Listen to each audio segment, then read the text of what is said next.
इसको इंप्लीमेंट करने के लिए आधार क्या बनाया?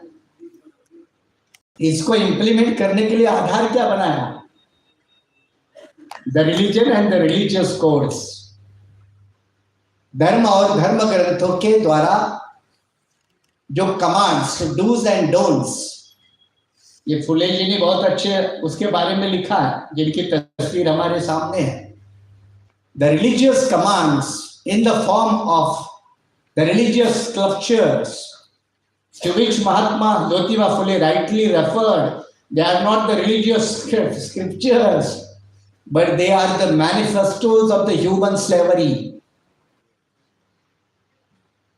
These do's and don'ts, they were a backbone of that Brahmanical upper caste monopolized reservation system. So genesis of reservation is there. To counter it, as opposed to it, to break their monopoly, to create our system. Again, Mahatma Jyotiba Phule was the first person in this country to demand the reservations for the poor people, that time no in a caste terms. And he was the first person to ask the Britishers to reserve 50% opportunities, at least in education and in employment.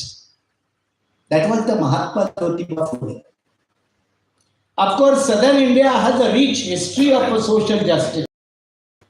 Right from the days of Periyarji, right from the days of Srinarayana Guru, right from the days of Ayyankali in Kerala, there is a rich history of a social justice in the form of non-Brahmin movement. People of Karnataka or South India, they know it very well. This counter-reservation system was built up ideologically, philosophically by Mahatma Jyotiba Phule and practically by the two former great kings of the Bahujans, one Shahu Chhatrapati Maharaj from Kolhapur and Krishnadev Raja Wadiyara from Mysore. They strengthened it. Here we remember that these two kings were the prime instruments of implementing the pro-reservation policy in favor of the Bahujans because they were the rulers. Or yeah, Kanshiram comes into picture. Kanshiram ji used to always say, Shahu Raja gave a reservation, Wadiyar gave a reservation because they were the kings. They were in the power. And those who are in the power, they only give a reservation. Those who are not in the power, they have to demand throughout their life. Our phase is the same. We are demanding. In spite of a constitutional protection की ये भी सही बात आप लोगों से मैं share कर दूं कि बहुत सारे लोगों का हमेशा ये कहना रहता है कि बाबा साहब अम्बेडकर कॉन्स्टिट्यूशन में चले गए वो because of some help was given by the Congress and he was very crystal clear in saying that I have come on my own with my own conditions and the reservation policy was one of the foremost conditions.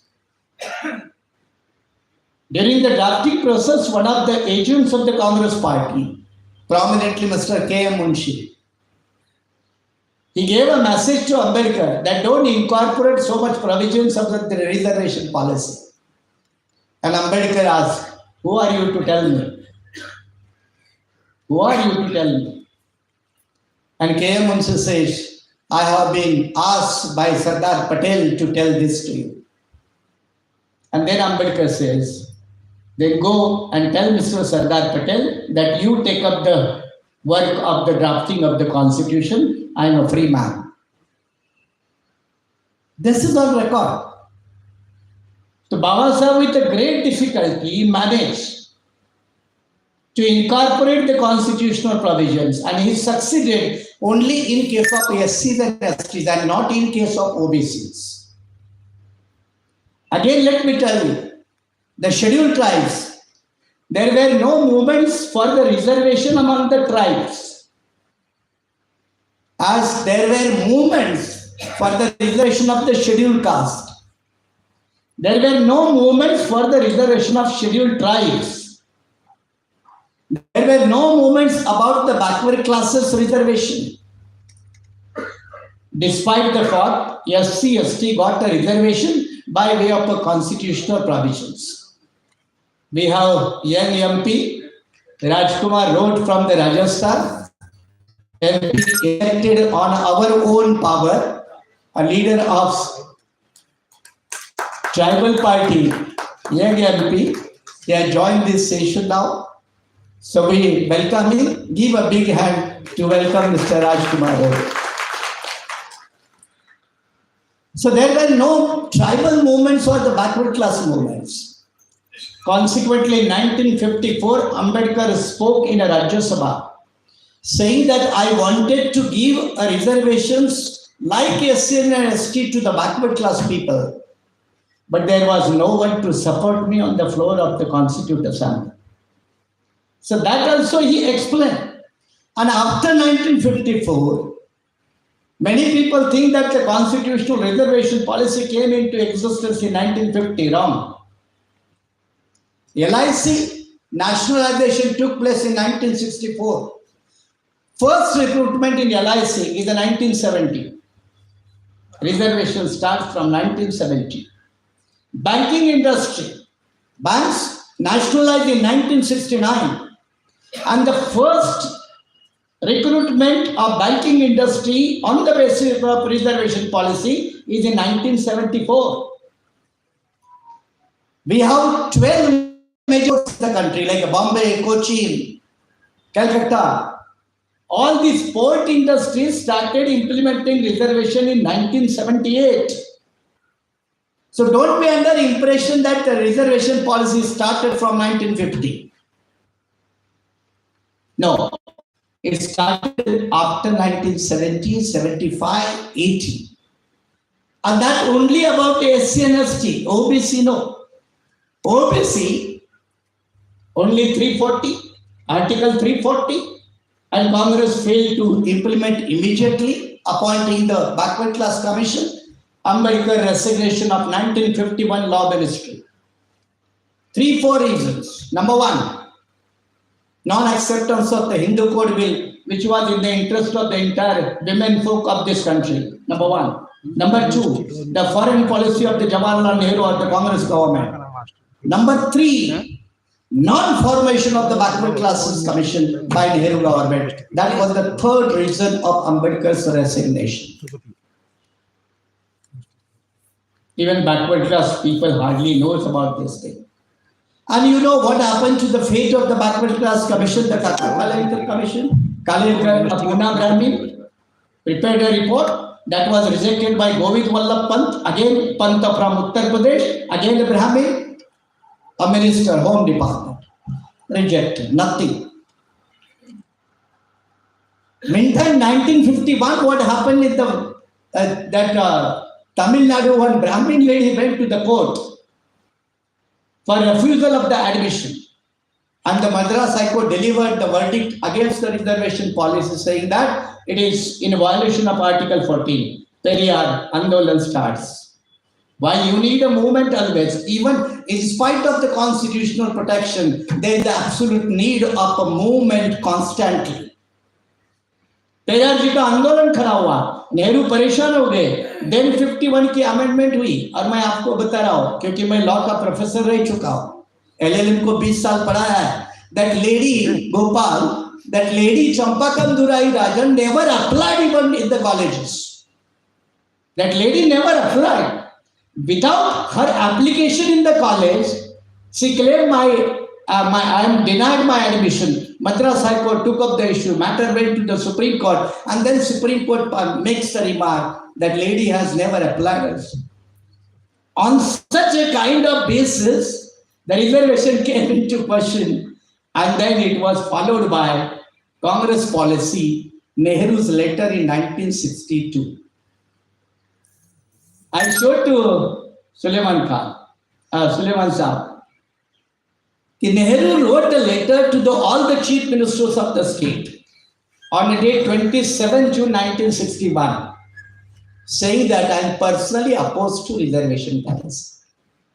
I have the copy of this letter.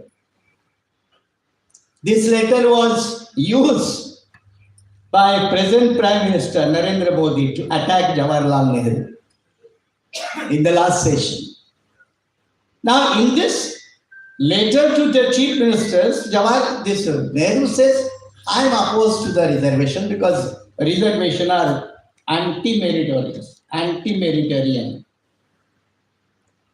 Despite the fact, Congress party went on implementing the reservation policy to a certain extent because that environment was different. Industries were coming up. The joint employment states generation rate was very good. So some employment was available.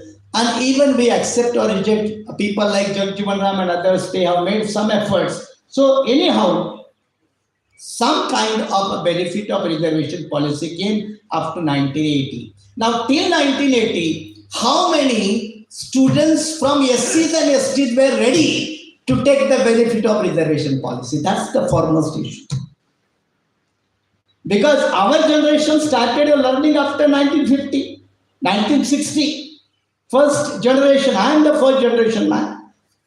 1960 only. So when we became the eligible for reservation policy, of era of the privatization came. Era of the liberalization came. So when we were ready to eat the roti in the plate, roti was vanishing. Roti was disappearing. Naturally, what happened, we know.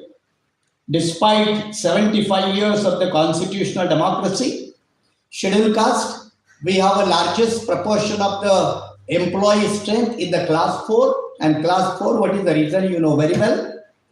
What is our share in the class 1? Class 2, we know better. Scheduled tribe, again, what is the share? We know better. Not even 8%, although the population is of 9%. This is the present scenario. In this kind of scenario, whether reservation will help us to learn in order to improve us socially, politically, economically, that is a big question. Political reservation, one of the problems. Really, this reservation was only for 10 years. Education and employment reservation, no years limitation. Political reservation, 10 years. But after every 10 years, it is automatically increased by another 10 years.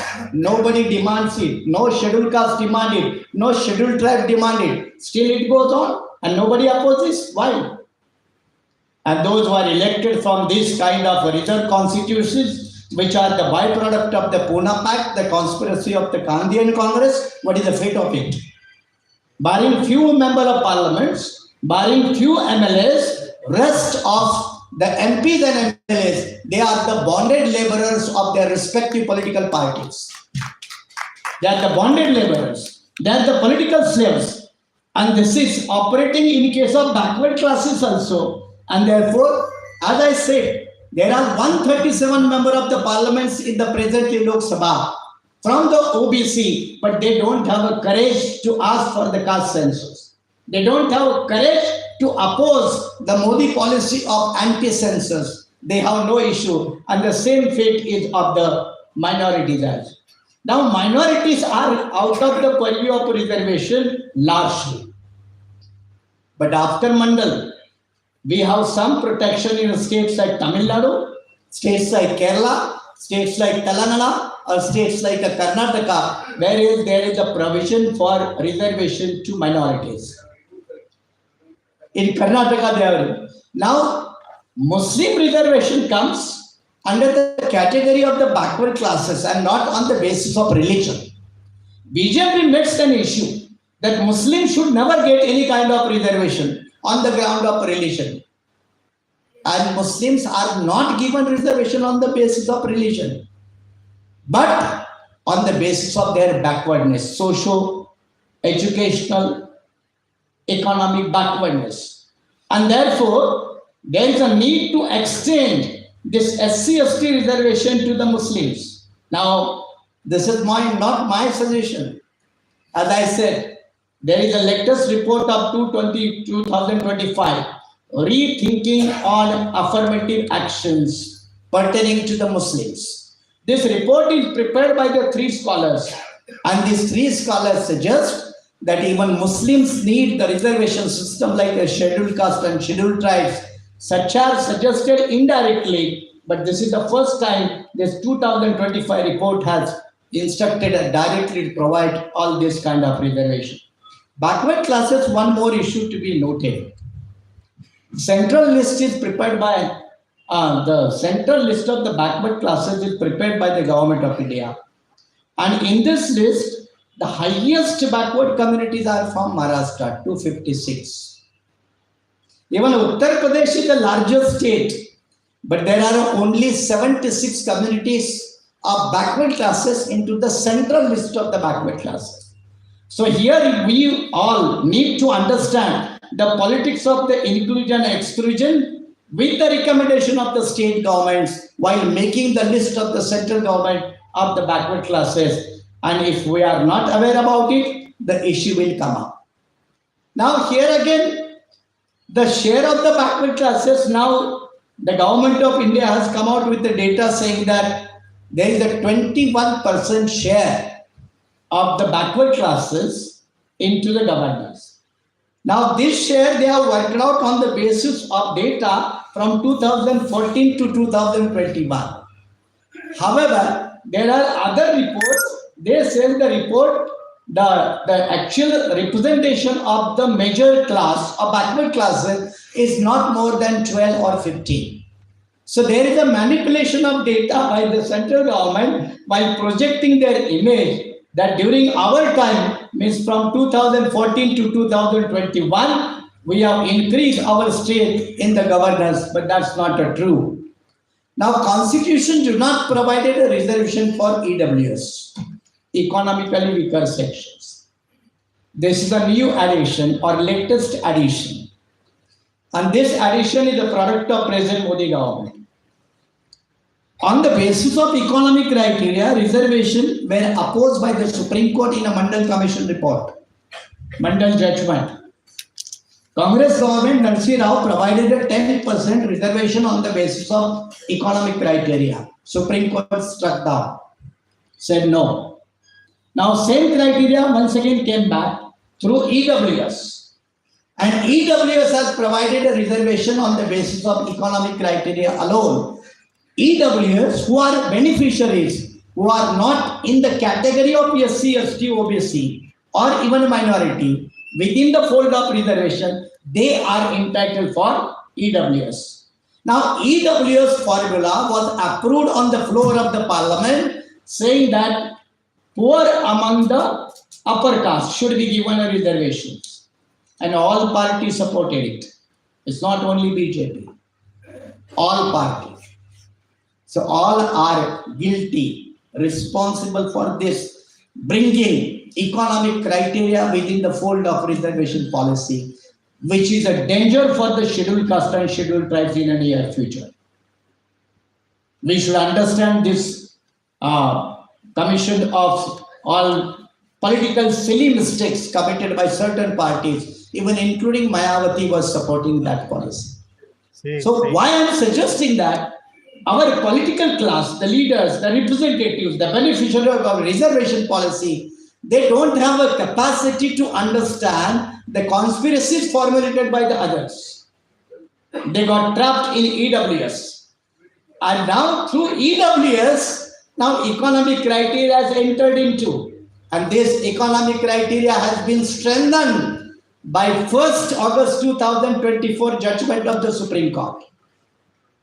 That judgment of the Supreme Court, given by a Dalit judge, is from Maharashtra. He is the son of former Republican Party leader, R.S. Gavai's son. He has written that judgment saying that even economic criteria should be applied, creamy layer should be applied in case of a scheduled caste and scheduled tribe. That's a clear danger. Although that is a suggestion. And along with this, here basic issue we need to be understand. The same judgment of 1st August 2024 said there should be sub-classification of the scheduled caste, sub-classification of scheduled tribe.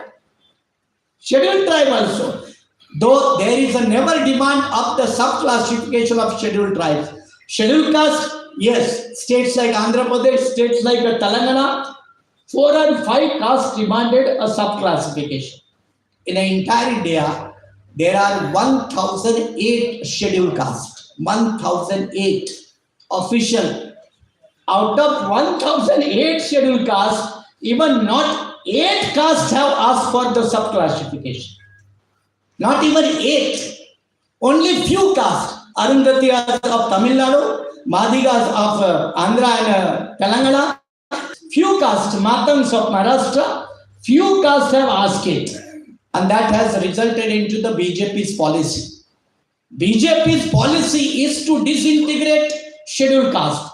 Again, go back to Ambedkar in 1954, because our backbone of ideology and philosophical battle is none other than Ambedkar. So those who go against Ambedkar, we should not accept them and we should not promote them. Let us be very clear about it. We have to be very clear about it. And Ambedkar in 1954, again Council of State, he spoke saying that giving a reservation, there are my 2 objectives. Number 1, that they will get some share in the governance, employment, education. And second, at least to protect reservation, they all will come together. So Ambedkar attempt was from caste to class. Ambedkar attempt was from caste to class. Modi, now again he want to take us back home from class to caste. From class to caste. And therefore, before the Lok Sabha election in Hyderabad, he openly said, once our government comes to the power, we will have a sub-classification. And that has been exactly ratified by the Supreme Court. Judiciary is sometimes work as an agent of a political force.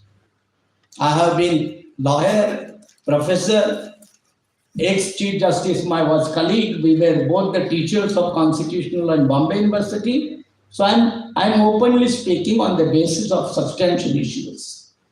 Judiciary work as a political agent in some issues, even in America, everywhere. So don't consider judiciary as a holy cow.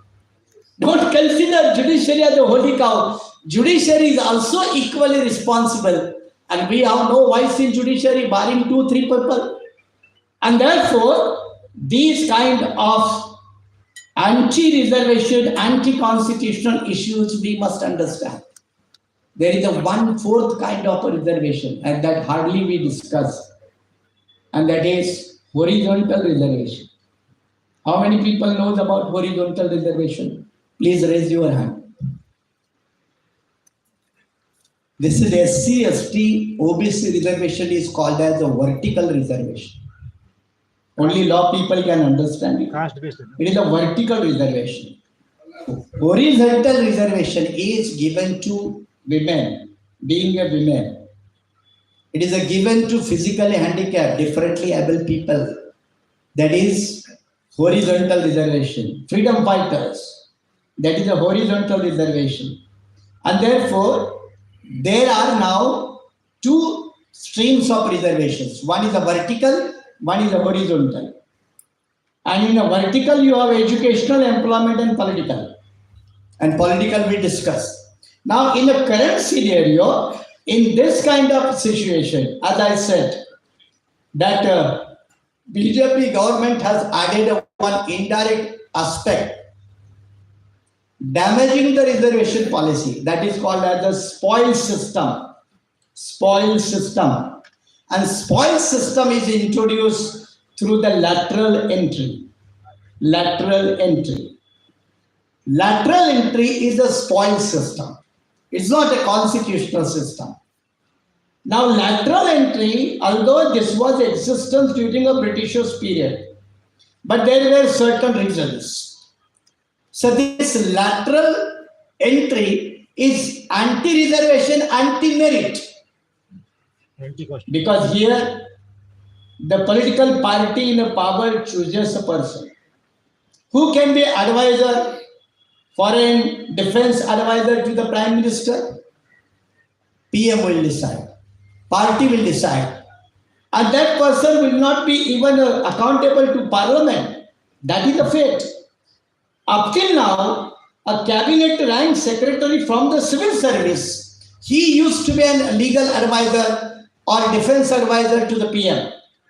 But lateral entry mechanism has spoiled the whole even merit as well as the reservation system, and that is causing irreparable damage to our current constitutional mechanism. Concluding this, as I said, SC/ST quota, despite 75 years, not up to the level of exploitation. Both ST also.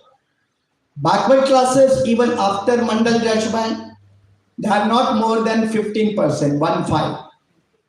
Minorities, especially Muslims, 1%. they have fallen within the parameters of the Mandal Commission, so backward classes. But Dalit Muslims, Dalit Christians, they are still out of the reservation policy, and their petition is pending in the Supreme Court. And government of India is not even filing a reply affidavit. That is a pathetic scenario. Coming to this EWS and lateral, they are the spoiled system of the whole constitutional system. And if EWS become the ruling, in the future, immediately we will have a device of sub-classification to beat the constitutional reservation policy and the creamy layer policy to be introduced for the SC/ST by the government of India. And that will again reduce our share in a constitutional government. These are the biggest dangers before us. We have to face it very soon. Realizing all these dangers, let us prepare ourselves. Thank you very much. Thank you, Dr. Suresh Maniji, for a very enlightening, thrilling statistics and facts. It was very well presented, sir. Now, may I request Mr. Sarvaga Bhairava, Managing Director of Indian Railways, Bangalore, to please come and take seat on the dais as chairman of this session, sir. Please.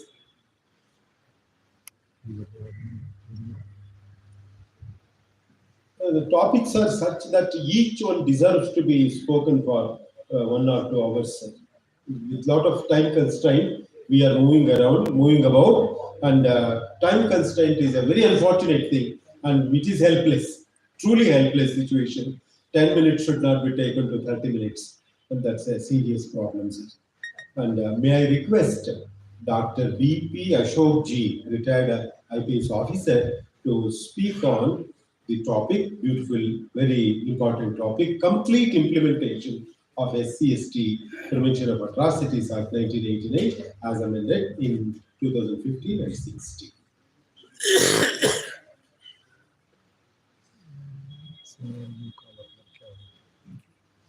Thank you very much, sir.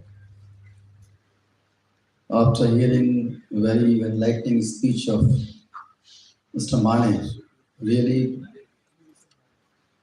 it's very fortunate that in this remarkable meeting, we are going to decide something very relevant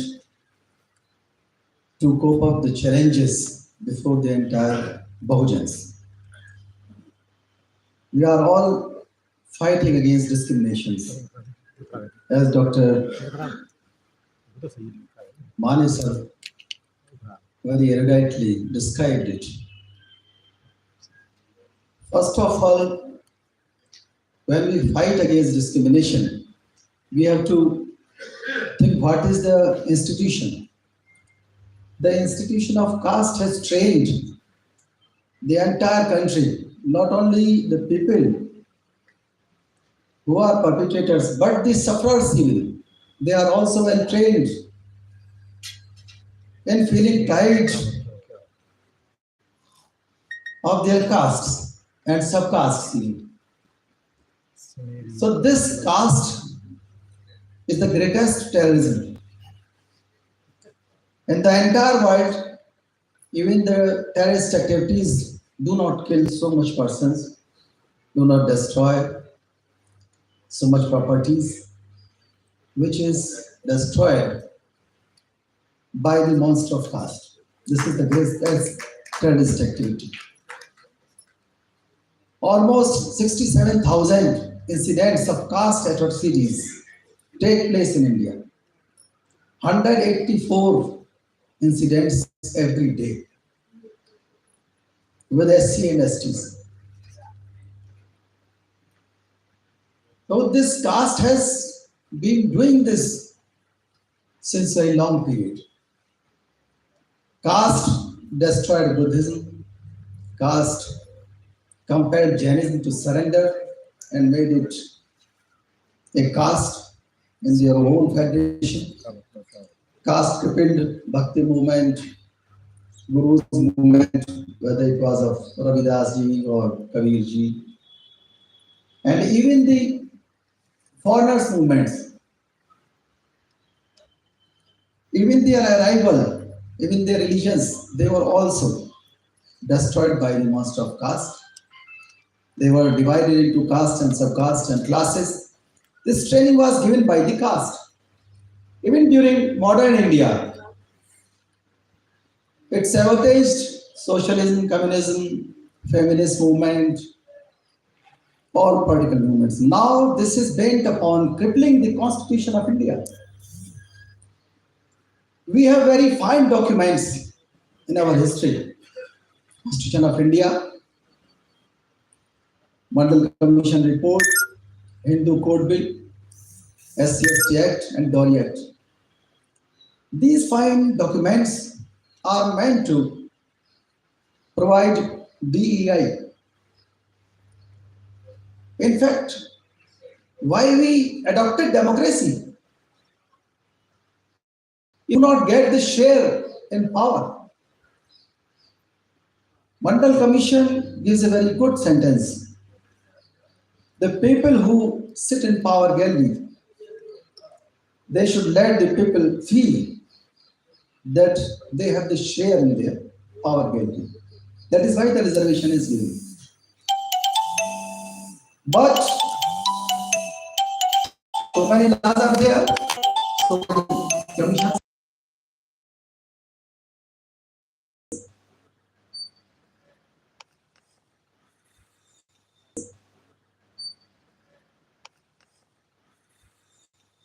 SC/ST Act was enacted in 1989. It provided very good provisions. Some provisions are very distinguished, different from other laws. No other law can compel it, can override it, can subdue it. And even if any officer is selfish and do not pay any heed to the atrocities and don't do the justice, punishment is there for the neglect. Forfeiture of the property will take place. For awareness also provisions are there. Even the district magistrate, SP, DSP, they are directed to do the spot visit. They are directed to make a contingency plan. What contingency plan they make, we have not seen. So far we have not seen, we have never seen. Protection cell must be there, so many officers are posted there. But what they do? Because the conviction rate is very low, I think it's 7%. Because the intention of the people who execute law enforcement agencies, judiciary, they are all against this law. They are against reservation, they are against SC/ST Act, but they have never been against their monopoly or their own reservation, which is 100%, or their own. One Vyavastha is a reservation system. Manesar has expressed very well. This is the real reservation system. What we are getting, this is counter reservation system. We want to make it in a democratic way, to transform it. This is fair in democracy. We adopted democracy because we want our share in education, our share in medical treatment, our share in justice, our share in resources, but we are not getting. No contingency planning executed in SCST Act. Vigilance committees, monitoring committees must be there at state level, at district level, and subdivision level. So many provisions are there. In 2018, on 2nd April, you saw a resentment procession just like a revolution. It was against the Supreme Court's decision. Supreme Court tried to quash it and provided that some inquiry should be there before the registration of FIR and before arresting. The approval of senior officers must be there. In NCR, only 24 hours are given, but in SCST Act, for this inquiry, 7 days period was there. After a very revolutionary stand from the side of scheduled caste people on 2nd April, amendment came and it was restored as Section 18A, that no inquiry will be required and no approval will be required in this act. So it was a great victory for Bahujans to dedicate and to memorize, to respect the people who are martyrs of this incident. We have built a memoriam for their memory. At this, you can see there whenever you visit.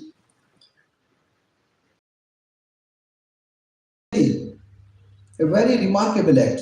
You must protect it because this is very, very relevant. If we are unable to protect it, certainly democracy will not be there for the scheduled caste and scheduled tribes. In 1995, central government made some rules that awareness camp must be organized. They are not organized.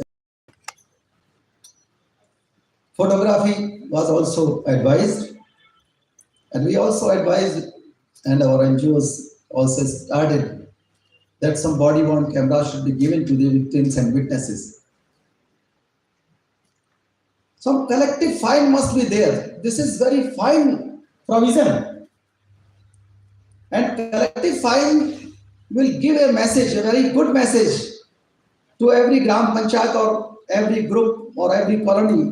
Even if 1 rupee fine is there, that this mohalla or this Delhi is unable to adjust the people of scheduled caste, to control the atrocities, that fine have done wonders to the society and the nation. This SCST Act will no longer be required if the people believe, they begin to believe in fraternity. But where is the fraternity? If this is the number of atrocities everywhere, these victims should be given shocks. These people should be empowered. Some kind of games and some kinds of gyms should be established in their colonies to strengthen their bodies, to make them powerful at any cost. Their health, this is provided in the Act and rules. Identification of those areas must be there. They must be given license, the victims, and people who are perpetrators, who are offenders. Their license must be seized. But it never takes place because the people who execute this law, they are not well-intentioned people. We need a law, annihilation of caste law, what Baba Sahib Dr. Ambedkar wrote in a book. We need annihilation of caste. That gives a message that Jati Bandi Kanun must be enacted in the manner the government enacted or directed without light caste. Somewhere some Mishra is written, Chauhan, Gupta, etc. Even the people who are sufferers, they are also forming their own armies after the name of their caste and even subcaste. This subcaste or that subclassification, they are modern forms of divide and rule policies. What we have to do now, how to save the constitution, how to save the reservation. We need solution. People from all communities are here present. Thanks very much. We are listening very carefully. We have three things in our hands. We don't have media power.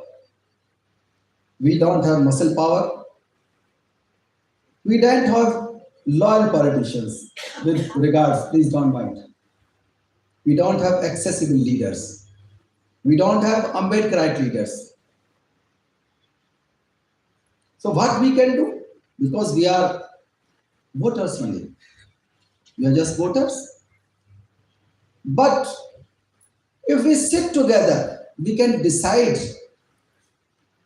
that with this power, what we can do. Should we allow this power to be hijacked by our own leaders, our own parties, who claim that we are the savior of Bahujans, we are saviors of short caste? So many parties are there, they claim. What we should do with their claims? We vote them, and what they do? We vote our leaders, we think that this is our party or this is our leader, and he has given or she has given the ticket to the offenders, to the advocates of Varna Vyavastha, and indirectly our vote is hijacked. Our vote is hijacked. What happens then? They forget for 5 years what to do in our favor. So we have to see beyond the party or beyond the leaders. Who is sitting? Who is the candidate? If we begin to see the candidate and we take a pledge, we take an oath that at any condition, come what may, we will not vote for anybody non-Bahujan, to any non-Bahujan, come what may. Even if our greatest leader tells us that vote for these are our puppets. No, these puppets, even if from our own Bahujan communities, they are going to do nothing in our own favor. They will keep mum after the victory. To whom we should vote for? We should be able to see the manifesto of the parties. What kind of resources they are going to redistribute? What is their manifesto? If somebody comes to demand your vote, you can ask the question, what is the provision in your manifesto? Some parties claim that the Constitution of India is their manifesto. No, Constitution cannot be manifesto of any party. Constitution is the greatest law of the land. You are bound to abide by that. But the manifesto is your intention, what you are going to do if you get the power through our vote. That must be very clear. If our vote goes to our Bahujan community members, sometimes you may not find the best candidate, but we can find the least worst candidate out of Bahujans. We have experimented over this, and what we found that our vote is so powerful that the non-Bahujans will not be able to make even a single MP or even a single village pradhan. if we take an oath not to vote them, even on the appeals of our own leaders. So three resources are in your hands. See the manifesto, see the candidate, and your vote should not be hijacked by anybody. Come what may, this is the solution. So I've been directed to conclude it. Thank you very much. I'm here because of Mr. Saab Singh and Gawai Saab. I thank you very much. I'm listening to the good speeches and good debates here.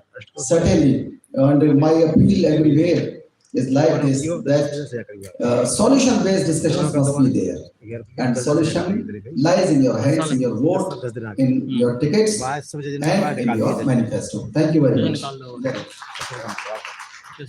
Thank you very much, Dr. B. Ashok Ji, for a very crisp, clear, and impressive talk on the given topic, maintaining the time discipline also as an IPS officer. Thank you so much, sir. Thank you so much, sir. Now I request our chairman, Mr. Sarvaga Bhairava, to please consolidate the talk by the two esteemed speakers in a briefest possible time, sir. Thank you.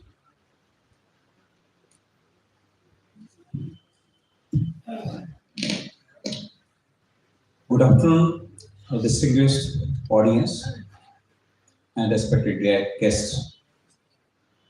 It's been an enlightening journey listening to the speakers and having a domain, having expertise in their own domain. I'll just add few things, of course, in a different dimension. Why do we at all need constitution? Let us try to understand. See, if we go back to the history, let us say 1,000 years, 700 years back, there used to be a ruler, his word used to be the law. And all other people, they were the commoners, had no voice, literally. Gradually, when we came under the British rule did a lot of damages, as well as it has a lot of positives also. The biggest positive that it gave us was the formation of a country called India. Because before the Britishers came, there was no country like India. We were divided a lot, and we divided into several states, fighting amongst themselves. So this unified the entire geographical land, and the India nation was carved out of it. There has been a lot of debate after that why we need constitution. See, before that, there was a time when the rulers, they had the voice, their word was final. Then there came a time when the religion took over a lot of things. So the religion took over, and there was a privileged class. So only those people, they got the benefit. Others, they were still deprived of it. Of course, there was a class who was getting the benefit out of it. Now, what the constitution exactly did was, it gave the privileges, rights, and opportunities to each and every one of us. So that is why it is our moral duty to protect the constitution, because we have traveled a journey of thousands of years, and we have seen that this is one document which gives us the right as well as the voice. Now, there was a lot of debate regarding the merit. So when the discussion or the debate took place in the parliament regarding the reservation, there was an argument that those who are not meritorious, they might also come into the mainstream, or they might occupy the chairs. Dr. B.R. Ambedkar, sometimes by his so-called opponents, he's also labeled as at times anti-national. I'll tell you the reason, because a part of his speeches are quoted just to frame him like that. He argued that merit is, if that is the only criteria, then let the Britishers rule this country. They have an experience of ruling this country for more than 350 years. So this, though everybody came on a defensive, and they said, no, this is our country and we have the right to rule. So the next question Dr. B.R. Ambedkar asked was, is it not the country of these people also? If it is so, then I placed a demand for a separate state. So everybody was on a back foot. Because had he placed a demand for a separate state, Britain was ready to give it. And as per the international conventions, if a country is recognized by any of the country, then the war which takes place, it is never an internal war. It is a war between the two countries. So everybody took a back foot and they agreed for the reservation. So it came under a lot of compelling conditions and heated debate. Now, I personally feel that the word reservation sometimes it gives a wrong impression to the people of many people.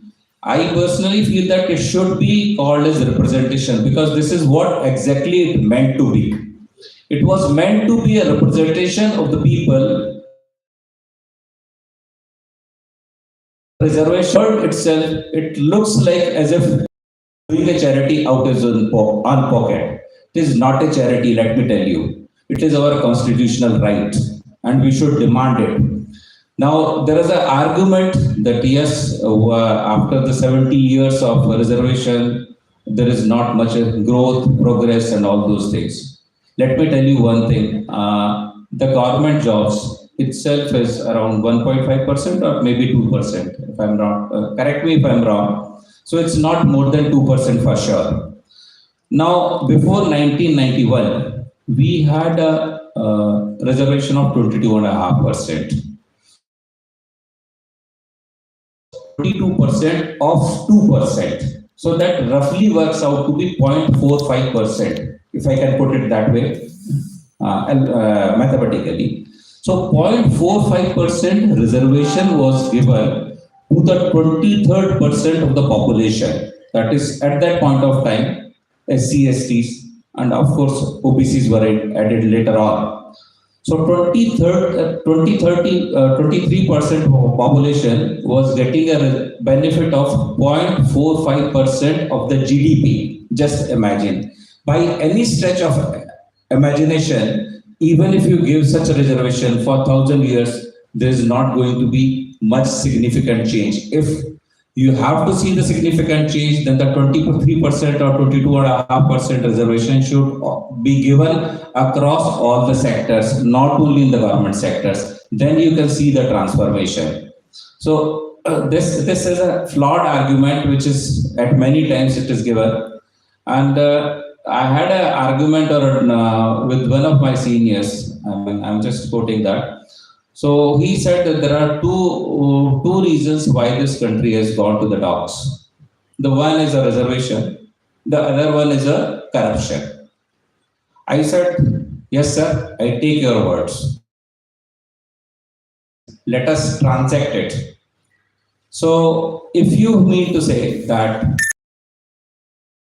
it has taken the country backward, the country can go backward only in two situations. One, the 77.5%, which is the other lot, who did not get the reservation, benefit of reservation, they were also idiots.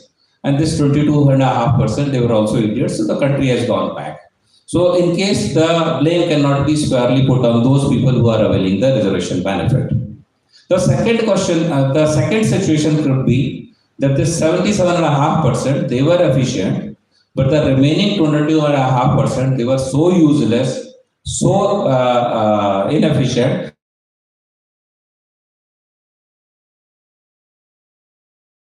Toward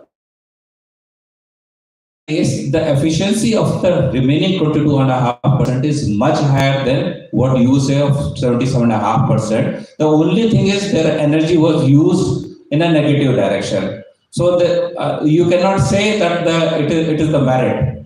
And the second thing is, if you take into account the corruption, if you look at those people who are committing the corruption, if you take into account their caste, you will see that most of the people, they are not from the category or the minorities. They are the other people. So if you generalize that way, they will be more responsible for doing the damage. I think I can speak on, but we have a time constraint. So I'll just restrict it to it. And it has been a really enlightening session listening to Professor Mane, Dr. B.P. Ashok. I keep on reading their posts in the groups also. They're very enlightening. And I hope we will take a lot of positives out of it. And I wish the organizers all the best. Thank you very much.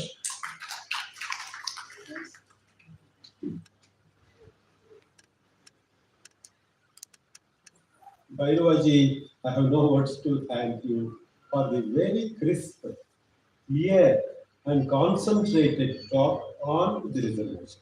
You have truly enlightened me, as said, on quoting that beautiful example. I'm very, very specially thankful to you. We have had enough, and I have no words to thank appreciate the patience executed by the audience. Is the time we break for the lunch. Now it is exactly 2:40. We will break exactly for 30 minutes and then come back here to complete the fourth session, and the roundtable conference will begin after that. So let us respect time and be back to this auditorium in 30 minutes. Thank you very much. Okay. धन्यवाद.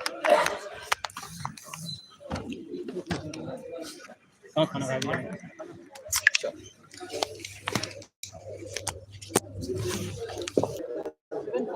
Salah, second floor. Salah, second floor. Come.